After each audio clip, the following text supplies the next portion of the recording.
texted me today. He was working 7 to 3 today, and so he thought he would likely be able to come, but quite often they have mandatory overtime, so he just wasn't sure if he would be able to come. And I know Barbara Fratarigo and I talked a few minutes ago, so I know she's planning to attend. And I also know that Barry Nelson called me at about 10 of with a problem logging on, and Sean emailed the link back out. So I know Barry's trying to get on. The one thing I would say about all that he just texted me, said he never got the Evite, so, but it sounds like Sean's on it. Okay. And then, so it's possible that I could be giving the treasurer's report and my phone would ring with one of those trustees trying to get help. Hopefully they'll know to call Tom Nucci first, as per the email we sent out. But anyway, I'm good to go. All right. So we have quorum, and hopefully our other trustees will be joining us momentarily. So we'll call it to order. I guess we should just stay true to form and recite the Pledge of Allegiance, although I don't necessarily have a flag, but we'll recite it anyway. I pledge allegiance to the flag of the United States of America and to the republic for which it stands, one nation, under God, indivisible, with liberty and justice for all. All right, thank you. And now we've joined by Nareen. Hi, everyone. Hey, Nareen. So I'll move you to the, I'm trying to keep a track of everything in here, so I'll move you to the present column. Okay. So we'll start with the treasurer's report. I guess I'm assuming Anthony hasn't been kind of prepped on it, so, but that's just my assumption. So if Anthony, you do know your stuff, by all means, feel free to give it, but it sounds like Tim may have to kind of give this one. You can kind of just follow along to see what Tim does, and that's kind of what's expected, will be expected of you every month. Brian. I have to correct you, Brian. Like, if I'm going to give it now, that's great. But every month, I think we're expecting him to give it, right? So. Yes, I'm sorry. That's I don't know what I said, but that's certainly what I meant. Yes. Okay, great. So Carol and I reviewed the financials beforehand, and we have 5 or 6 things that we figured the board might ask about. So I'll summarize those real quickly. We were a little bit over budget on materials and materials supplies in February. And I believe that had something to do with our asking the librarians to catch up, basically, because they were a little behind in January. I'm just going to keep going, and then we can see if there are any questions at the end. Wages, insurance, and FICA, Social Security, are all higher, and that has to do with the retro pay that was administered for the 2 new CSEA contracts that we signed. Staff development, we did have 1 staff member go to a conference in Toronto and 2 went to a conference in Philadelphia, so we had a lot of spending in that area this time. Attorney fees are a little higher, and that has to do with the fact that our attorney had to spend a lot of extra time with us during contract negotiations as we were in the mediation phase. And the computer parts, I think, is currently underspent, but I know that Sean has a plan to spend that, and so it's just a timing issue. Carol or Anthony, anything to add before putting that out to the general group? Okay, I think I saw a no from Carol, no from Anthony. How about the board members? Any questions about either that stuff or other things you see on the income statement's balance sheet? One other issue to make you aware of is that when you see the March statement next month, the cash balance will be severely affected because we're spending a lot less money right now because we're closed. So that's just something to prepare for in the future, and in some ways a good problem to have. There will undoubtedly be unknown costs, and have already been unknown costs related to the closure. And of course, we don't know if we're going to have a budget vote or whether we're going to be working on this year's budget again next year, which is the practice if you lose an election. I don't know if there's any past practice for what happens if the state cancels an election. But at any rate, having a little extra cash over the short term is not a problem. It's just something that you need to be aware of. So. Okay. As far as So I guess for that, okay, go ahead. I was gonna move to the check register, but that's your job, I think. So. All right, yeah, let's move to the check register now. Okay, so obviously I've reviewed the check register and find it all to be pretty run of the mill. Are there any questions about the check register?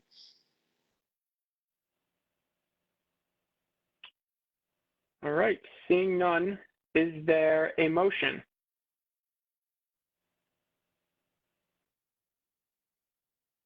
Don't jump too quickly. Motion to approve. Motion, I didn't catch who seconded it. I'll second it. Mark. Mark, oh, okay, thank you.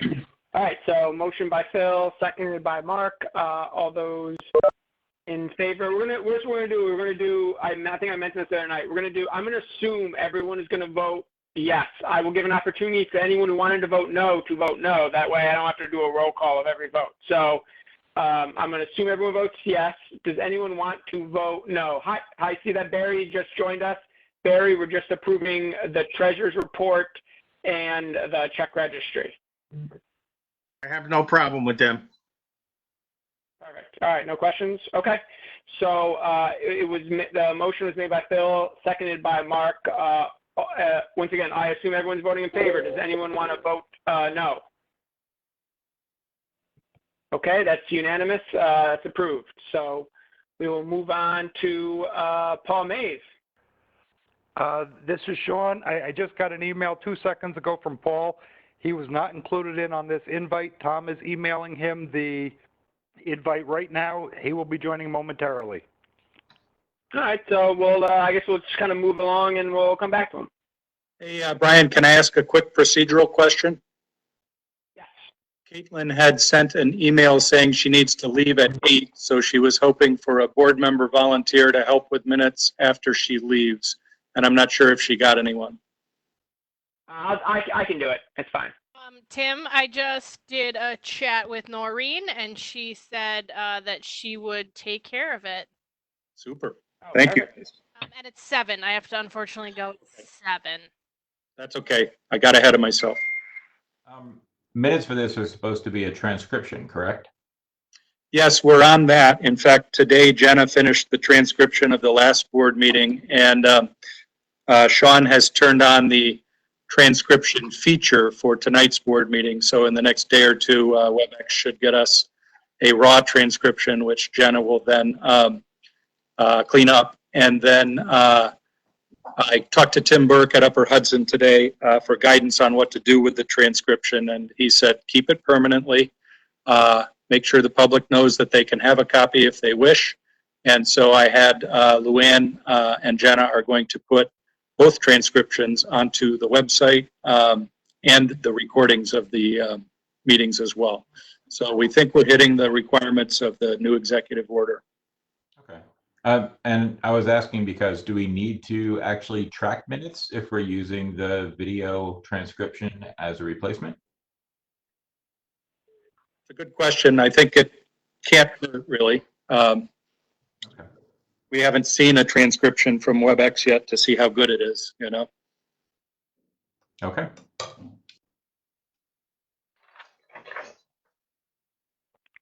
All right, moving on. Public input. So how we're doing public input, I guess Luann has a email address that she's checking.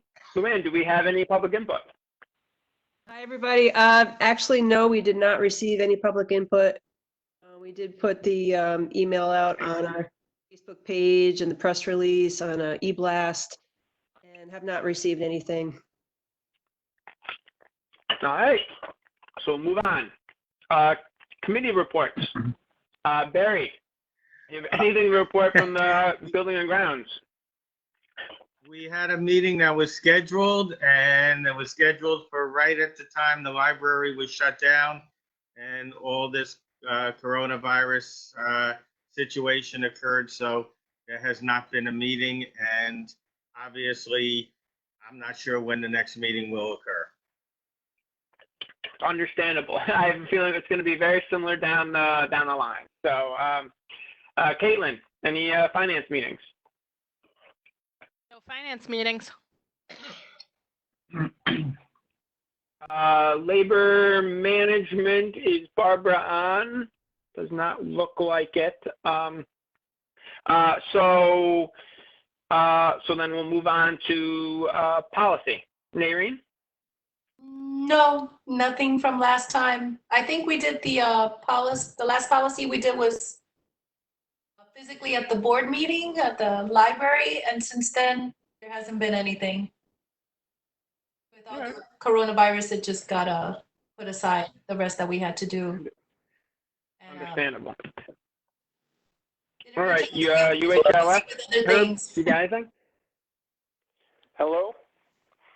Yeah, the Upper Hudson Library System Board met yesterday virtually, and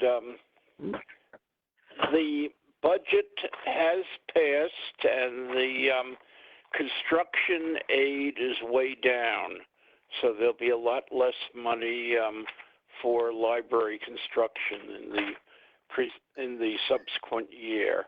The annual dinner had been scheduled for June 10th, and that is now canceled.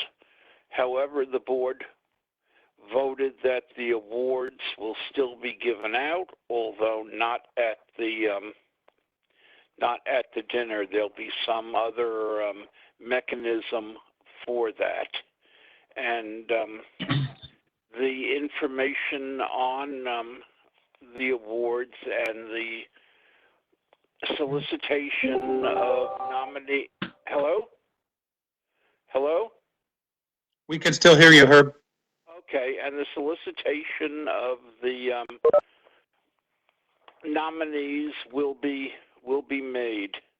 There is one addition to the resources that the Upper Hudson will be having. It is called Hoopla. I believe it's an app, and with Hoopla, there are, any number of people can access the same reading material or video or whatever at the same time.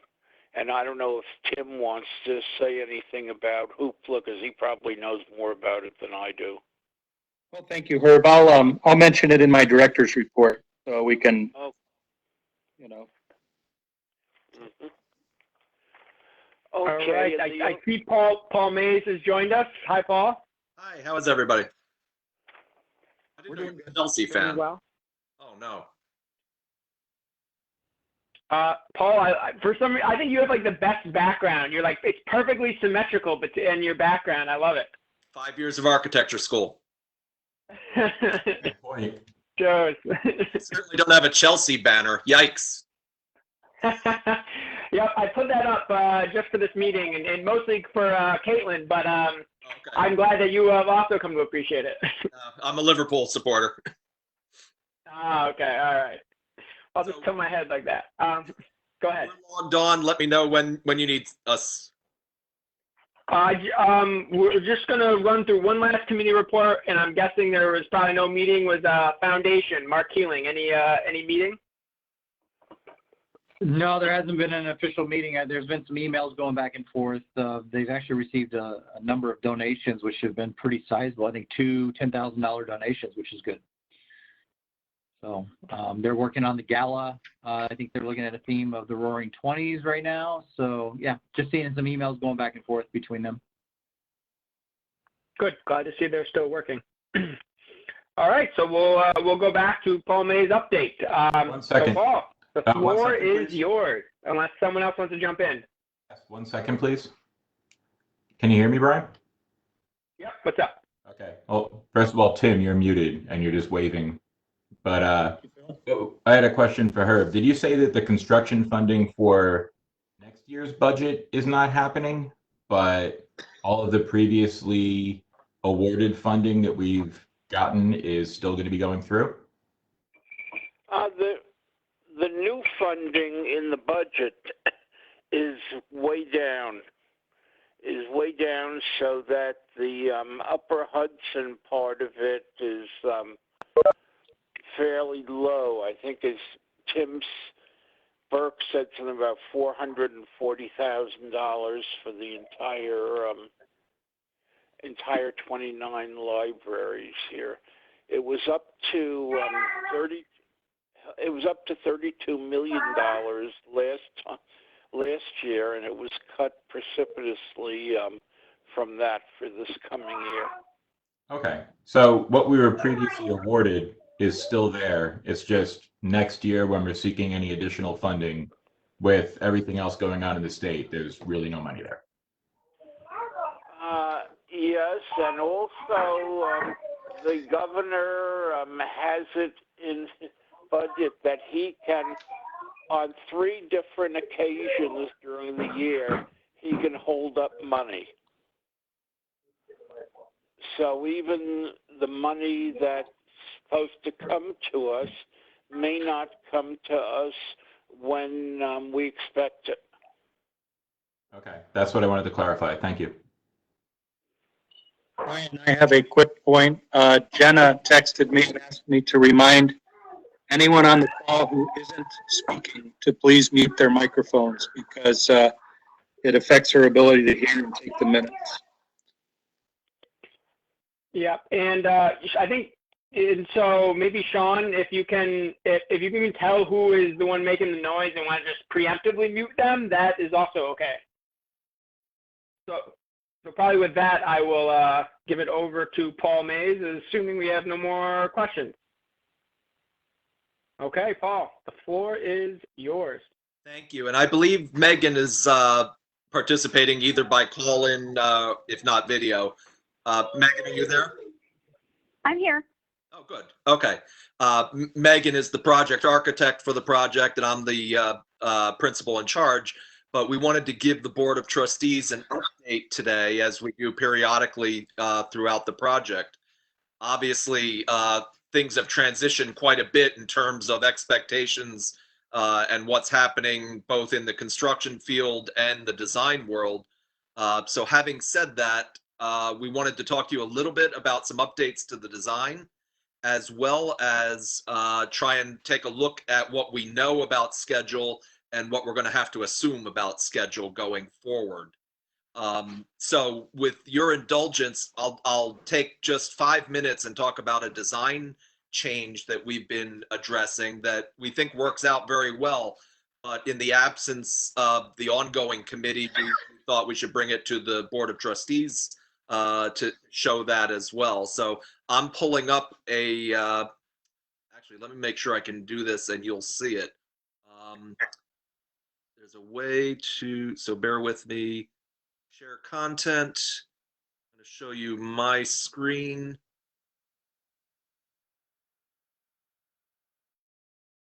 Okay, did you, okay, and here.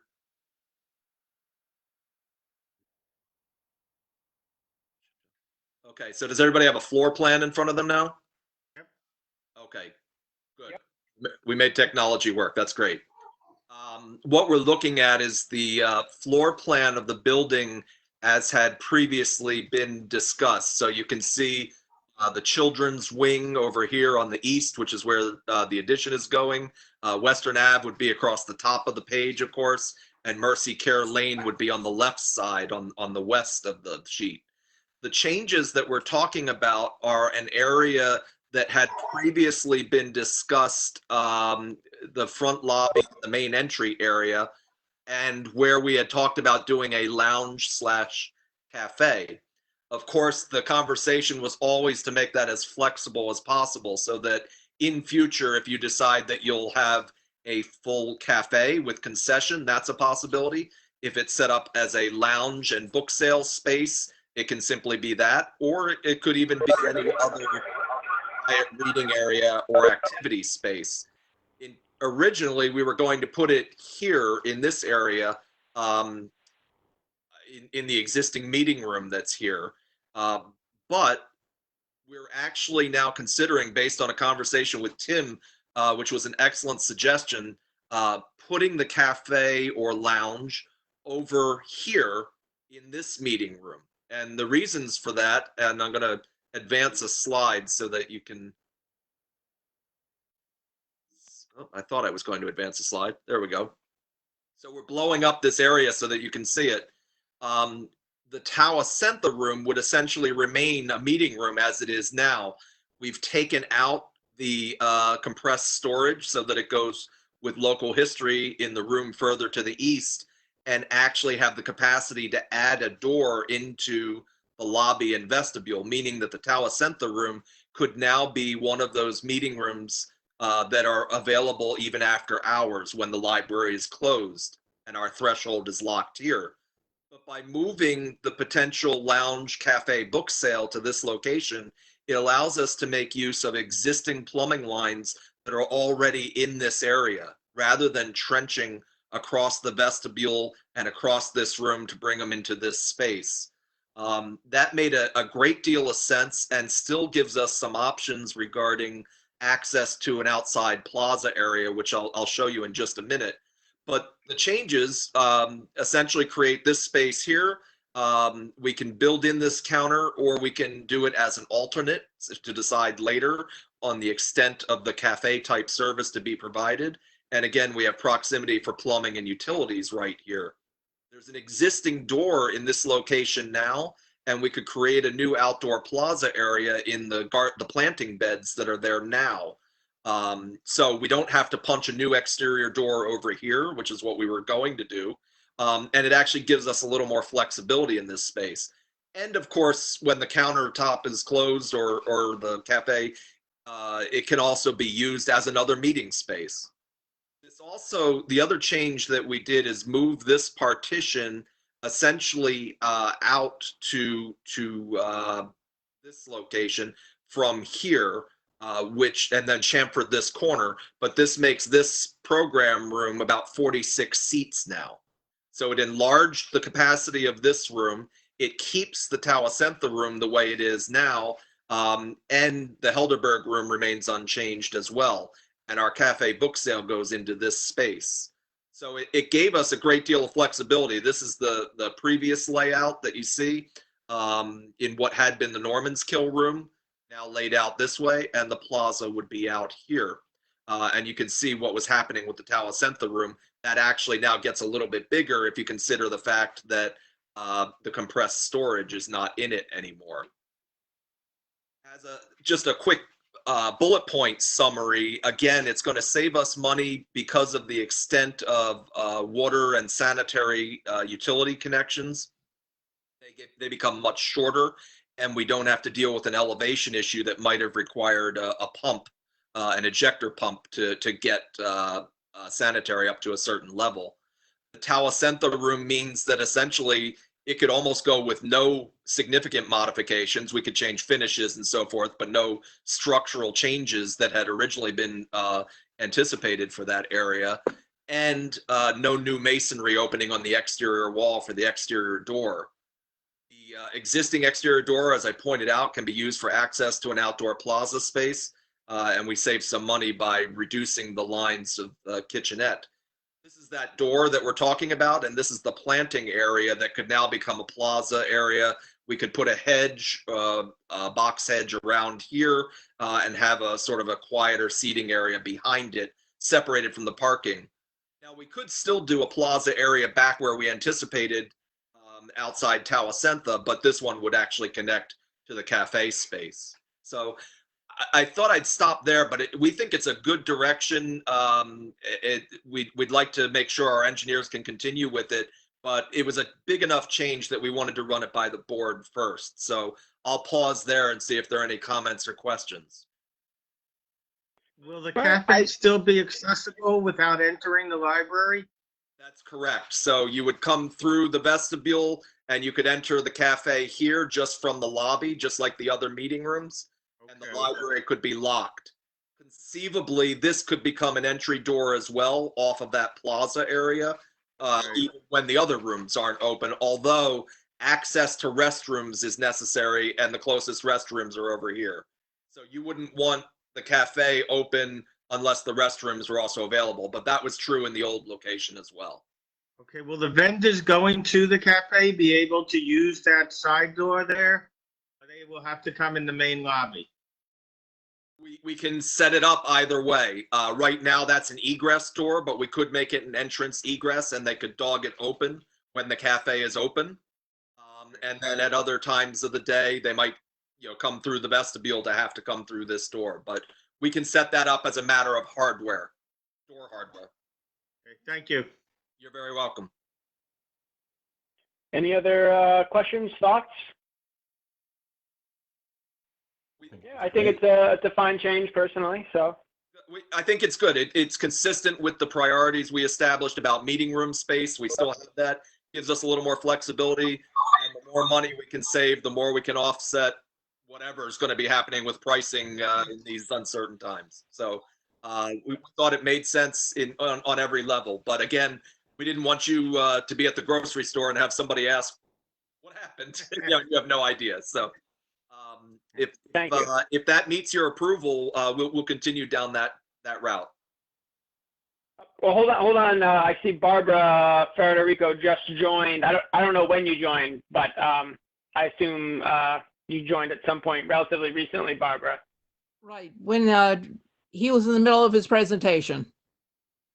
Okay, so you got the whole gist of the presentation then, or at least most of it. Okay, great. The time change, I was still thinking 7 o'clock. Thanks for the notice. Yeah. I realized that at like 6:15, because I just spoke to you, so that's why I sent you the text. So, all right, with that, I'll let Paul Mays continue. These protocols are catching us all, I'm sure.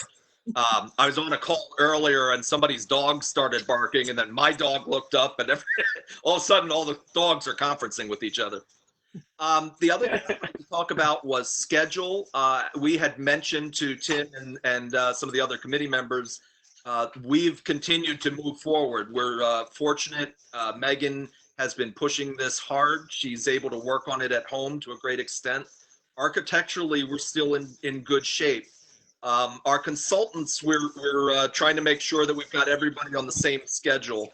We had originally intended to submit to the facilities planning department at State Ed at the end of April.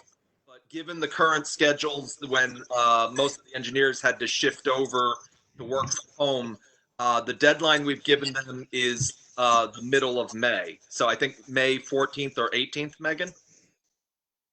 I gave the consultants a deadline of May 13th so that we could get our submission into DLD or to SED the week of the 18th.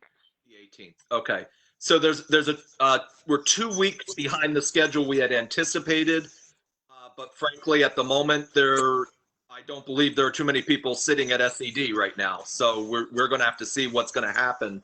Their current website shows, I believe, 16 to 18 weeks of architectural review and 4 to 6 for engineering. So they haven't modified it significantly from before the stay-at-home order had been issued, and we're within 2 weeks of where we were. But our consultants and our coordination, we want to make sure are clean when they go into SED. So we're still roughly on schedule. Instead of the beginning of May, it's the middle of May, but we're about 2 weeks off of where we were.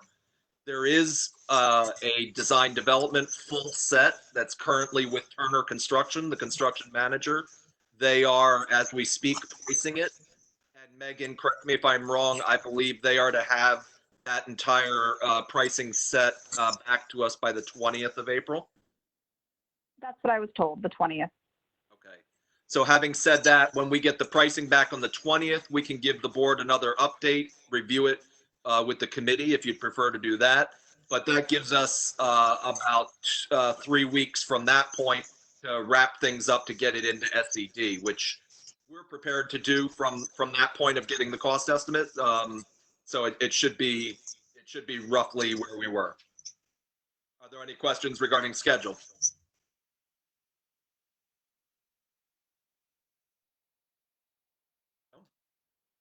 I'm just amazed. You're good? It's on a good schedule. Right. It's amazing. Well, I give a lot of credit to Megan. She's got 2 children at home.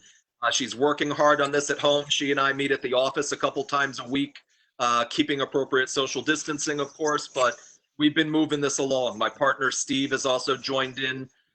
In fact, we have a meeting, I believe, a conference meeting to coordinate the site engineers and the plumbing engineers to make sure that we're taking the roof drains to the right spot. So we're right in the thick of the detailing right now. There's a lot going on. But we have been able to transition to a work from home format and keep it going, which is terrific. Some projects have just come to a halt because of where they were, but in fact, we've been very lucky with this, and I'm very thankful to Megan and the other staff.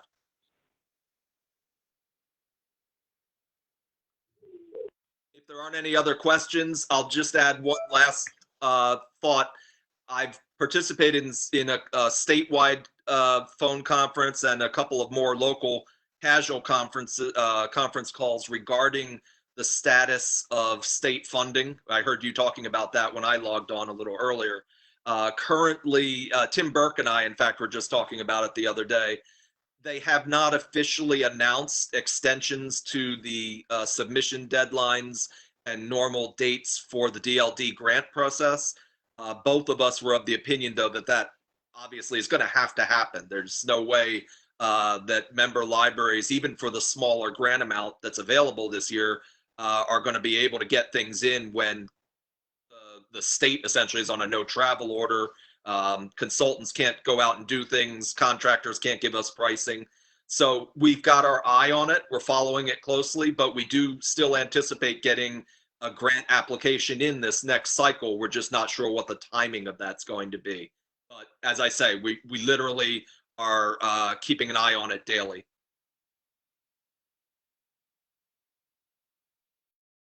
Okay, great. Paul, I've got a question for you. It's Tim. So as Herb was reporting earlier he's our Upper Hudson trustee, the statewide amount of construction aid went from 34 million to 14 million, which is still the second best year ever on record, but it is a serious drop. It all depends how you frame it.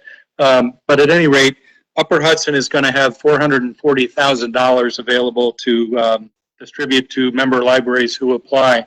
And you and I have not talked about this, but my assumption, and if I'm wrong, tell me, but my assumption is that we will apply for, everything that we were going to apply for if they had gotten 34 million, because, the worst that can happen is that they say no.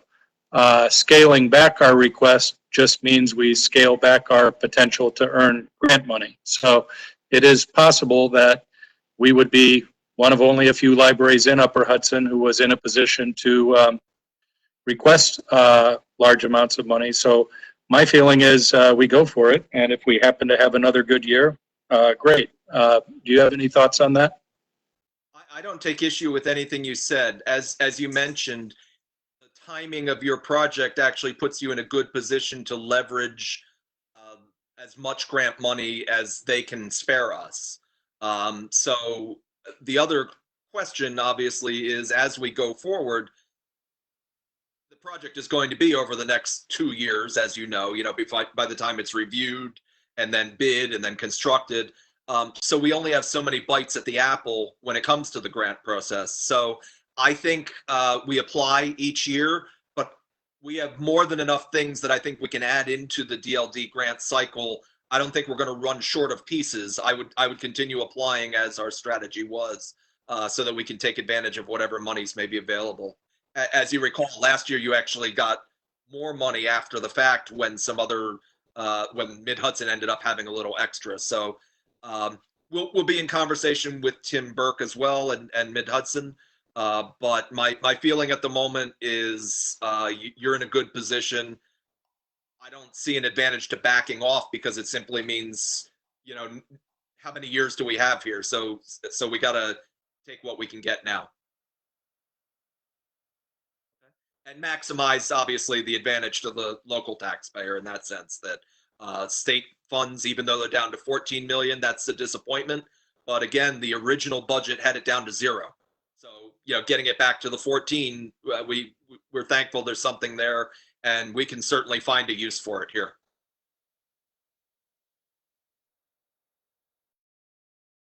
Thank you, Paul. You're very welcome. As always, if there are other questions, please feel free to get them to Tim, and we will answer them as quickly as possible, and he can forward them back to you by email. We will continue to move forward on this, and my anticipation is that we'll give you an update when we hear back from Turner.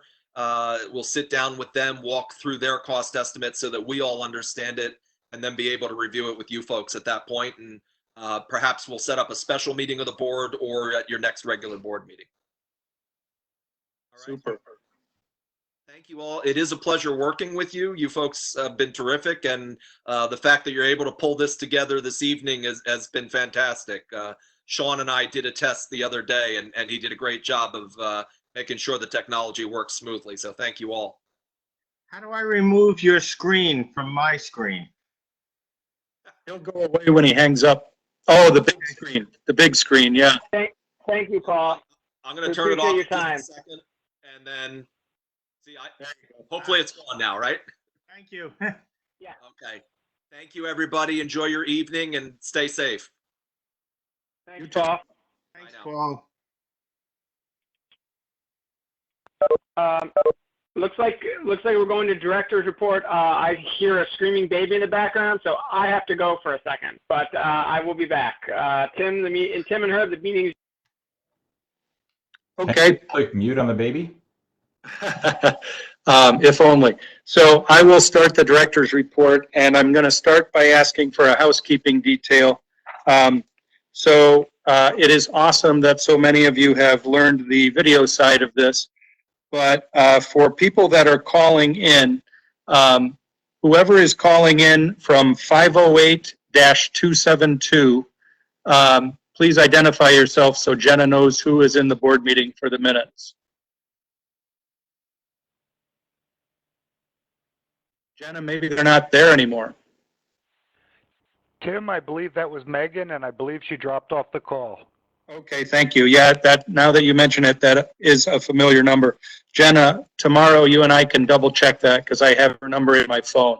So, okay, great. So over to the director's report.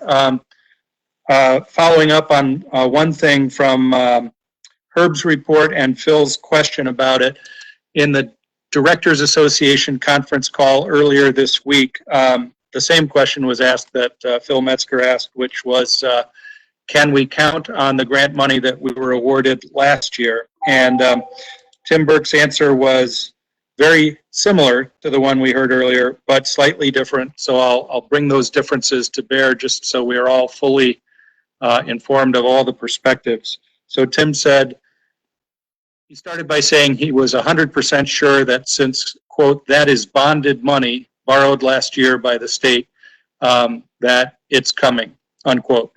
But then he said, however, we have never seen times like these times before. So I suppose anything is possible. So when I reported on that conversation to my department heads later the same day, I said, reading between the lines, I would say that Tim Burke is 95 to 99% sure that that $470,000 that we were awarded last year will come our way. But Phil raises a good question and something we all should keep in mind. One thing I said to my department heads about that is that money is wonderful when it comes, but it is not part of the total projected cost of the project, the $9.035 million. That's the bonded amount. And so in essence, the 470 that comes in at some point, which incidentally is likely to come in when the project is nearing completion rather than really during the meat of the project, is something that can be used for whatever you guys decide to use it for. Obviously, it needs to be used for construction and or maintenance of the library's building. So typically what happens when that money comes in toward the back end of a project is that You use it to make up any cost overruns in the project, and in lucky circumstances, to add things that you had wanted earlier, but you took out of the project because, we put the project before the voters that we thought they might pass. So I can't think of an example off the top of my head, but the other thing that happens is while you're building a project, sometimes new ideas come to light and you say, well, it would be great if we had planned for that, but we didn't. So I'm not telling you what to do with the money because I can't tell you what to do with the money. But if and when it comes, you guys will have some options. So any questions about that? Okay. So over to the the director's report. I'll try to make it quick, but I do want to highlight the Hoopla digital service that Herb mentioned.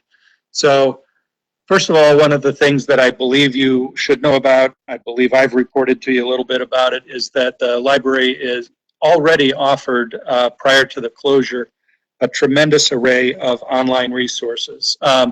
And in essence, those resources are being used about twice as often today as they were a month ago. You can dig down deeper into those stats, but there's a strong response to that. Among those resources include ebooks and electronic audiobooks. And Overdrive and Libby are the linked ways that those books and audiobooks are currently accessed. I believe we've talked in the past about how no matter what we do, there's always a 35 to 40-day wait time for the average electronic book or electronic audiobook in the system. So system-wide, the library directors, including the Guilderland director, have increased spending on Overdrive and Hoopla by about 550% since the closure. It sounds like a lot, but it's over 3 weeks, so it's 550% over what would have been spent in those 3 to 4 weeks. It still is a lot. It's probably a couple $100,000 system-wide, at least 140 or so that I can think of. So anyway, we did that, and we did that in large part because we're not buying any print materials right now, because what would the point of buying print materials be? And I'm oversimplifying. We are ordering print materials but not paying for them or accepting delivery. If we don't keep ordering print materials, then we'll be at the very end of the queue when libraries across the country start reopening. But we're basically not spending any money on print materials right now. So by spending all that extra money, we've been able to reduce wait times in the system from about 35 days to about 29 days, which is a significant gain. But in my own personal opinion, and I'm a kind of a hawk on this compared to other directors, still essentially unacceptable. The average wait time in the system for a physical item is 7 days. It's frustrating to people when the library is open to have to wait 35 days. It's got to be more frustrating for them to wait 29 days when we're closed. I'm not the one who came up with the idea of buying Hoopla, but Hoopla comes to a certain degree to the rescue of this. So Hoopla has audiobooks and ebooks. They have 800,000 titles available, and they are unlimited simultaneous use. So Upper Hudson is subscribing to that for 6 months. They do have an issue of what to do when 6 months are up, and patrons love that. But cross that bridge when they come to it. So it's almost perfect. Here's the catch. One of the books that many of you have probably read, and that most people in the country who read have either read or want to read, is a book called Educated, about a young woman who kind of escaped a commune lifestyle and became educated at Harvard. And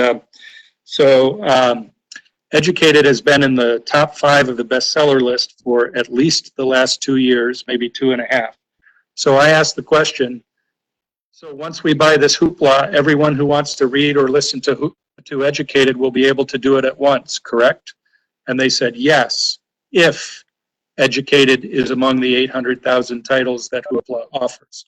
So we don't know at the moment if it is or is not, but I use that story to explain to you what Hoopla is and how it will help in many ways, but not solve every problem for people who are waiting for ebooks and audiobooks.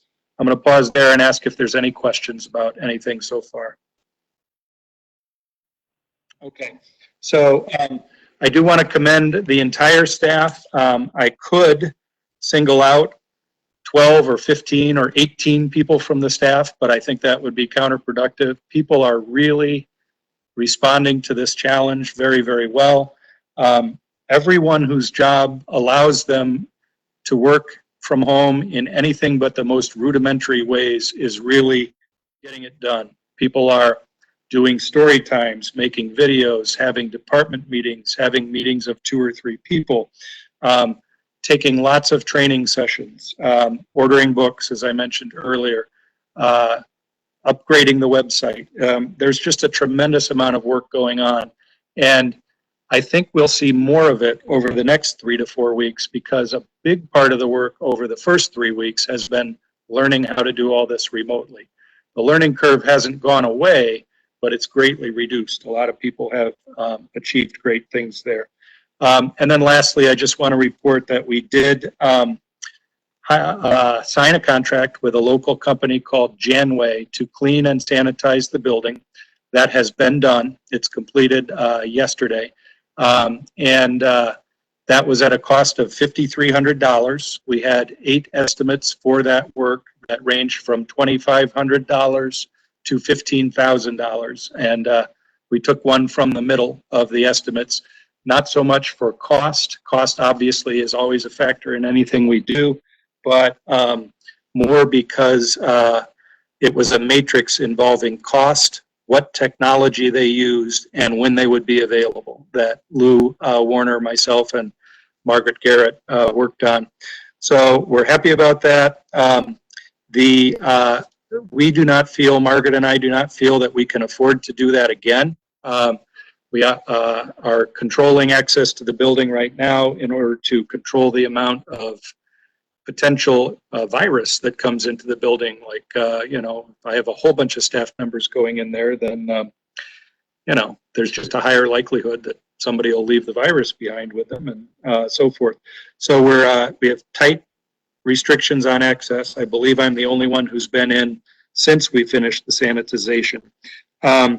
Lastly, we are trying really, really hard to buy the sanitizing equipment, which you can get from anywhere from $2,000 to $3,000, which we think would be a more cost-effective approach toward future sanitizations.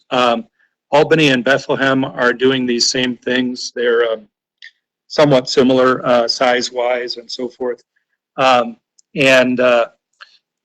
no reason the sanitization equipment can't be used by anyone. It's it's sort of a squirt gun, but it involves something called disinfectant ionization. So a disinfectant travels through the air and does odd things like wraps itself around every piece of paper that's loosely stacked on your desk and so forth. So we're trying to buy that. I bought 2 of them today. The first one that I bought, they said, thanks for your order. By the way, we have a backlog and we expect to fill that in 20 to 30 weeks. So we're leaving that on order, seeing if that improves a little bit. Hopefully we won't still be closed that long from now.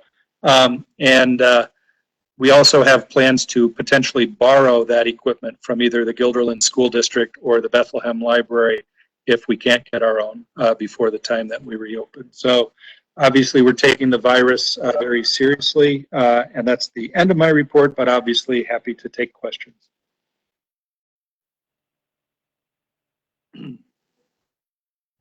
So, questions, anyone? yeah, so there was a lot of focus on how much that cleaning process cost and what we're going to do in the future. How much do we know about how long the virus survives on various surfaces? Because I don't think in most cases it's long term. That is correct. Everything I've read or seen on television is anywhere from an hour or 2 to an extreme length of 9 days. So one thing that we're also beginning to work on our plan for reopening, and I'll get back to your question in a second, Phil, but So next week, the department heads are meeting virtually to talk about reopening.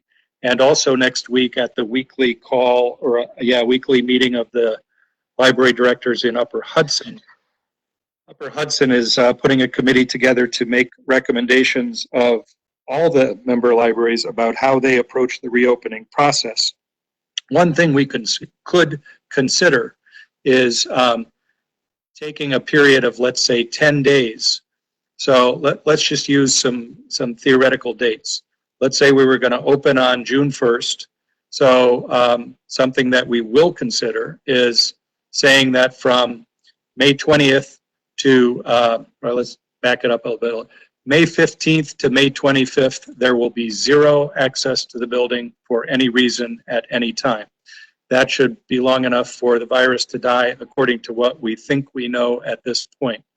Then the first step would be to get maintenance in there to clean and sanitize everything again. And then we also think it will be probably a staged reopening for a number of reasons.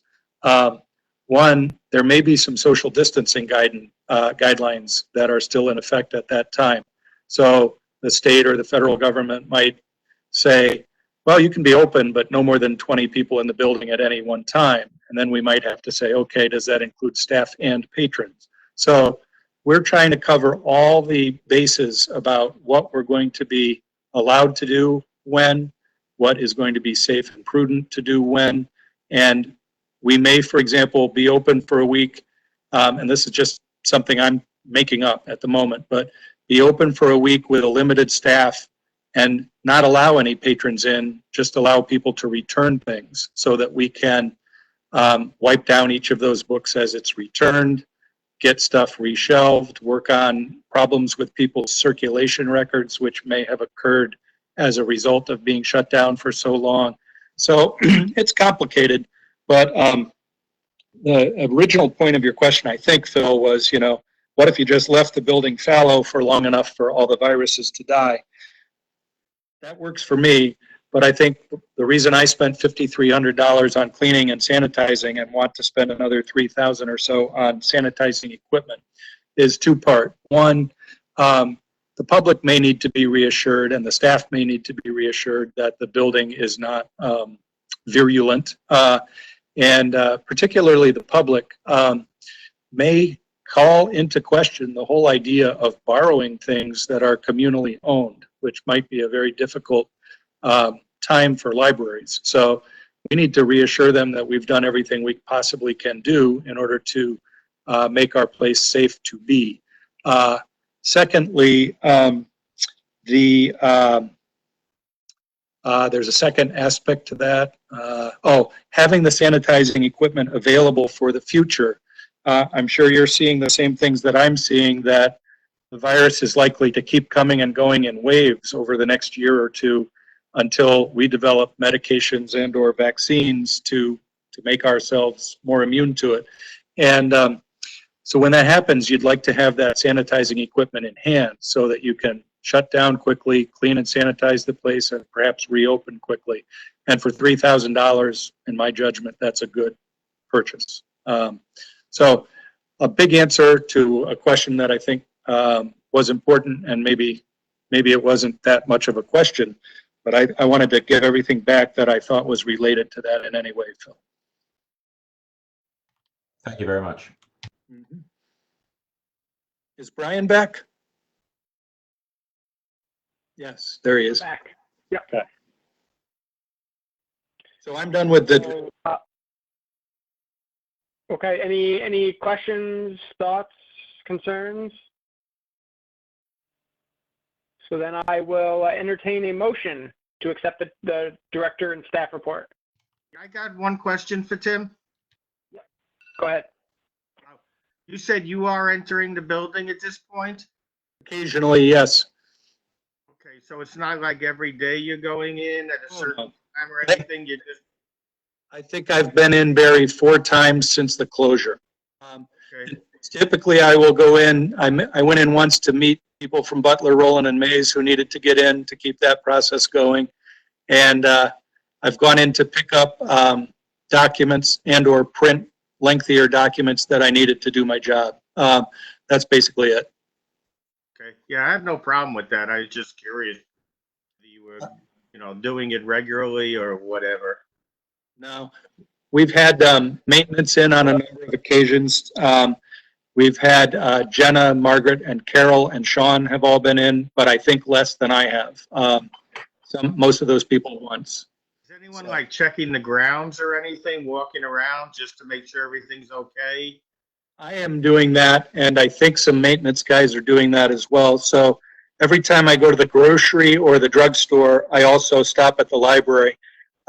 And I pick up anything that's been left on the front porch, check the loading dock, walk around the back, make sure nothing is wrong there. And then when I've instructed the people that are entering, first of all, they have to have my permission to enter. Secondly, they need to do a building check while they're there. So they need to check the restrooms and make sure no pipes have exploded, that sort of thing. So we, one day, Barry knows this particular point, but one day when I was there, I decided to unplug everything in the library just to minimize the potential for fire and to also use less energy while we were closed. So stuff like that, And you were there one time for a fire call. I know that. Yes, that I remember that well. It was more of a, it turned out to be more of a security alarm call, but it's been fixed now. Good. Thank you, Tim. Thanks, Barry.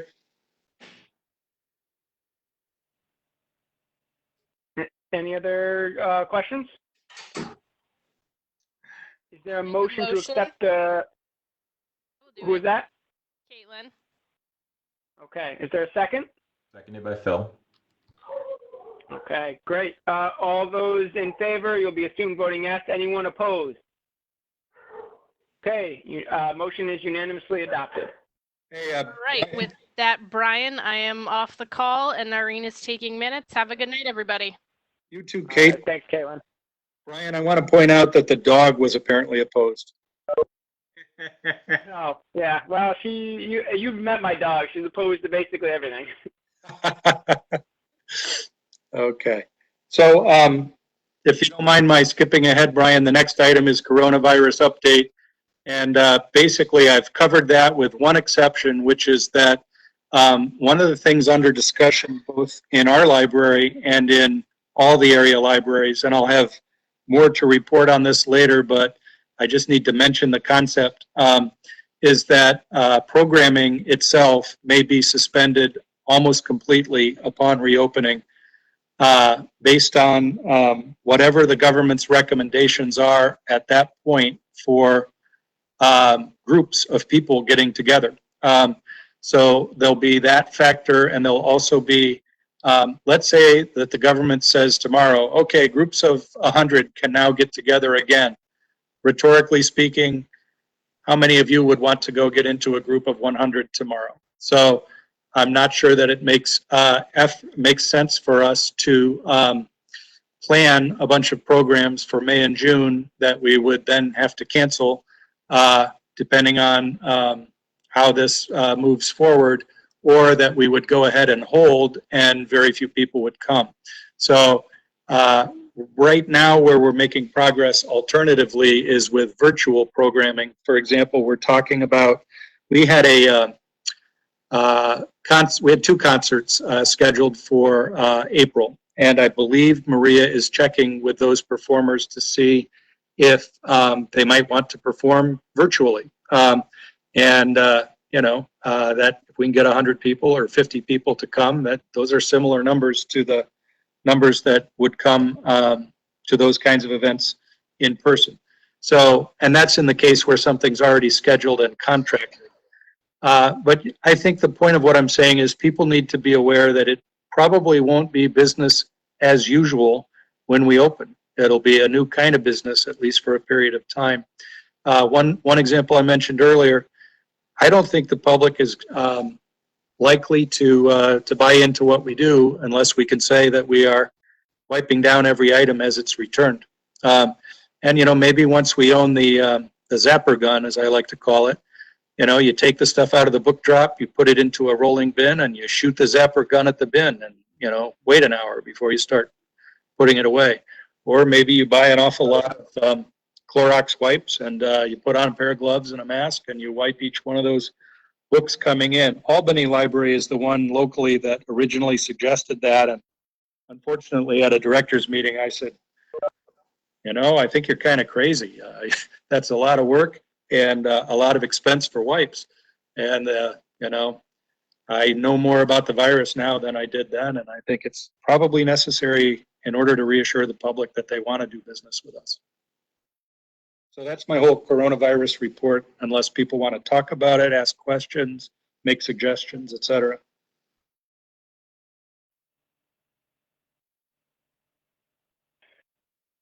I guess we're just going to continue doing what we're doing and hope for the best.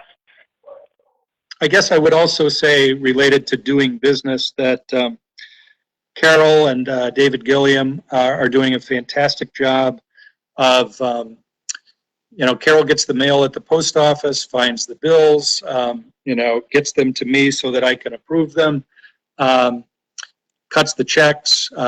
We usually meet in my driveway and hand off the checks. I take them inside, look them over, sign them, and she picks them up the next day, gets them in the mail.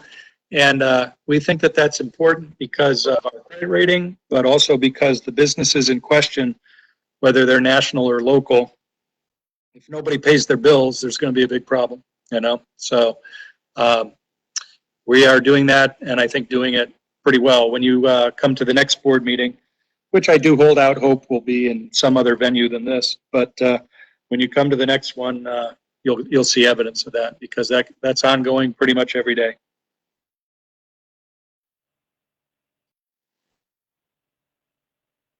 I'm good. All right, great, thank you. So I guess we'll move on to the annual report.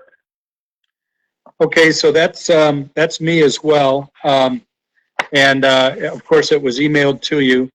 I have to say that I neglected to provide myself a print copy here tonight, so I'll have to answer any questions you have from memory. The structure of the report changes a little bit every year, but there were not any huge surprises to me in the report, with the possible exception of continued strong growth in the e-content use. So in two sentences, over the last 3 years, our patrons' interest in e-content at Guilderland, so Guilderland patrons, has gone up 27%, followed by 53%, followed by 23%, and then went up 50% day over day during the shutdown starting in March 13th or 14th. And so that had grown a lot prior to shutting down the physical library. I kind of think that that's an example of how our business model is going to change a little bit. We got a report today from Upper Hudson about the number of people getting library cards online, and it's, I believe, 4 times higher than it was last year. So, and that's, again, since the closure. So hopefully that side of the business sustains itself. I personally do prefer a print book, and I know many of you do, but you know, people may come to like the electronic a little more than they have in the past. So, and actually that plays into our position very well, because typically what you do when you're about to move a collection, which is part of what we're going to do, we're going to be moving our entire collection as we build the building, is you temporarily reduce the size of the collection, which we've been doing for the last 6 months or so. When you see the report that Lisa Pitkin's department has, you'll see numbers in it like last month, 1,200 items added and 1,500 items removed. It's just a good opportunity to get rid of the dead wood in a collection so that you don't have to move it. So this electronic use, if it's sustained, is coming at a very good time for us in terms of a building project. Tim, I have a quick question. You got it. I noticed that I was on mute when I asked it earlier. The summer reading program, are the librarians still working on that with the hopes that we might be able to do it? Yes. What they're doing, Barbara and others, is they are working on, I think it would be accurate to say 3 scenarios. So they're working on a full normal summer reading program with all the events and so forth, which planning had already been going on for 2 or 3 months prior to the closure on that. Essentially, they start January 1, you know, when they're planning that. They're also planning for a summer reading program that could be only virtual. And they're planning for a scaled back summer reading program. So they're trying to prepare it in 3 different ways. And I think I need to check with Beth Riente, but I believe they're not signing any contracts or anything at this point. If they do, I think they will, contracts with performers, I mean. If they do, I think they are making sure that the performers are capable of delivering the content in both the virtual arena and the physical arena, depending on which one is available. And then they may do that both ways. Like there may be some parents who want to bring their kids to the library this summer for programs, and others who would be just fine from a health perspective, tuning in on the computer and going that way. So they're planning for whatever comes, realizing it could be anywhere from all to nothing. So is that good? Sounds good. Thank you. You bet. That's a good example, though, by the way, Barbara, of like what I say to my friends when I'm walking my dog and so forth. Working from home is significantly harder than working from work. And things take a little bit longer. And one of the reasons is learning the new technologies. Another reason is having to plan for not just one potential reality, but 2, 3, 4. You know, it's a little crazy. And I think they're doing a fabulous job, not just the librarians doing summer reading, but also the librarians planning adult programs. And not just the librarians either. Circulation staff and so forth are all trying to figure out what a library looks like after the reopening. The whole industry is trying to do that.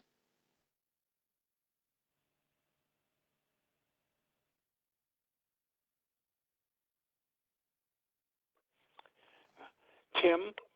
Yeah.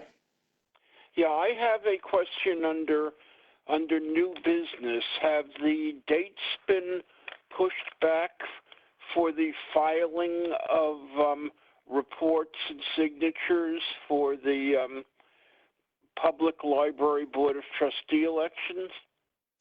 I guess my best answer to you would be no, but I can elaborate. So everything I know I sent in an email to board members earlier this week, and it hasn't changed since then, but the governor's executive order 202-13 just says school board elections and library board elections scheduled for the 3rd Tuesday in May will not happen before June 1st. It did not say anything about the number of signatures required, or if signatures would be required, or if signatures could be gathered electronically. And so New York Library Association and PULISDO, which is the Public Library System Directors Organization, so that's Tim Burke and his 35 or so colleagues around the state, are lobbying the governor's office hard to say, thank you for the executive order, but we need some clarification here. And it relates, of course, to the idea of running for the board, and it also relates to the budget. You know, the budget is voted on in that same election. And so I feel that it must be a tough job to be the governor, but that's a pretty big issue statewide, especially when you look at, I mean, a lot of the libraries are not school district libraries. And, you know, frankly, school districts cover every portion of the state, and they got to figure this out, and they got to figure it out fairly quickly. So I'm sure the education lobby is working on the governor related to that as well. But there's just no news. I have instructed, after a conversation with Barry, I've instructed Luann to have something in the press release this week. It's just a couple sentences that basically says that, you know, we're monitoring the situation. We'll let you know when anything changes. We do have 2 people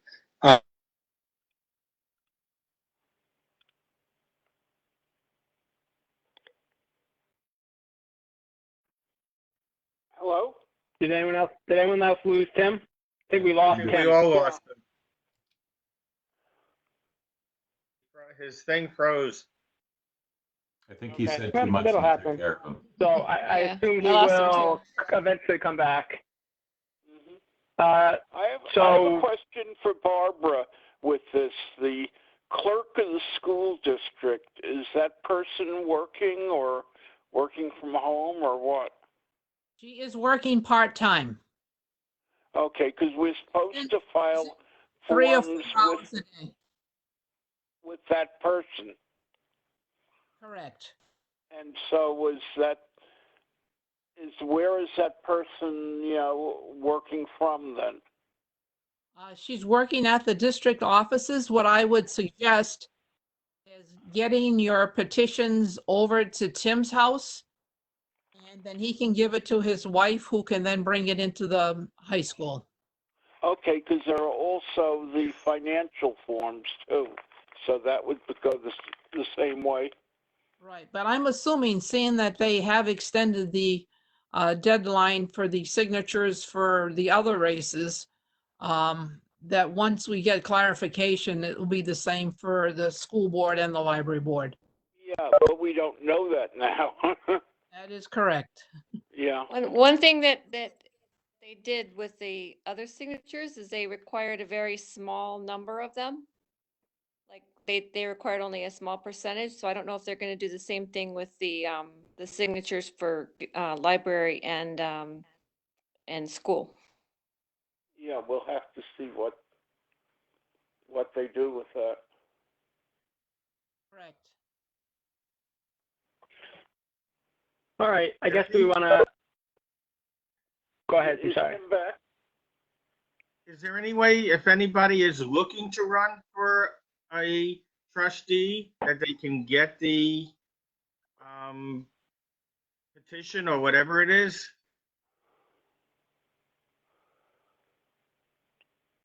What I would suggest is, again, dealing with Tim as sort Okay. of the main contact. Because he would have access to that, at the office, and, when he goes in, he could certainly get them. Or he could get them from his wife, who would get them from Linda. Yeah. Okay. I'm back. Okay, Hey, 'cause I Tim. did have a couple of people just inquire about it, and I'll just forward them to Tim. Right. That sounds fine. I'm back in, guys. Yeah, the period the period for the petitions may be extended, but the period for candidacies, I don't know if that's going to be extended too, but I think right they'd have now. to, Herb, they'd have to do that. Uh-huh.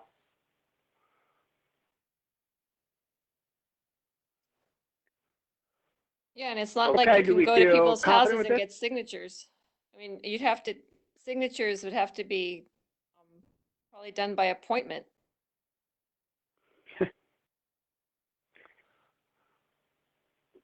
Possibly. Yeah, it's not an easy thing to get signatures right now, I'd imagine. I don't know. I have the signatures, so I'm not worried about that, but there are other people Okay. who will have to worry about that, particularly people who, come in, afterwards now. Well, it'll be, I'm sure, an issue that will get resolved, or at least it'll be in the process of. So, okay, are we good to move on? Yep. Do we need to adopt the annual report? We do. Yes. Okay, so I'll entertain a motion to adopt the annual report. I'll make a motion. Second. Just say who you are, because it's sometimes difficult to tell. Second it. So I could, it seemed like Barry is making the motion, seconded by Mark. Is that Sure. accurate? That'll work. Wait, Okay. Who made the motion? Harry. Thank you. And who seconded? Mark. Okay, thank you. Brian, can you folks hear me? Yes. Yes, who's that? Yeah, that's Tim. Oh, okay. Don, my audio is working. Thank you. Your video isn't, though. Okay. Thanks. Well, I guess you got enough of looking at me earlier this evening. Oh, I'll turn my video on. Okay, so so you're assumed to be voting in favor of the motion to adopt the report. Does anyone want to vote no? All right, with that, it was adopted unanimously. Next, we're moving on to the minutes for the January 16th meeting.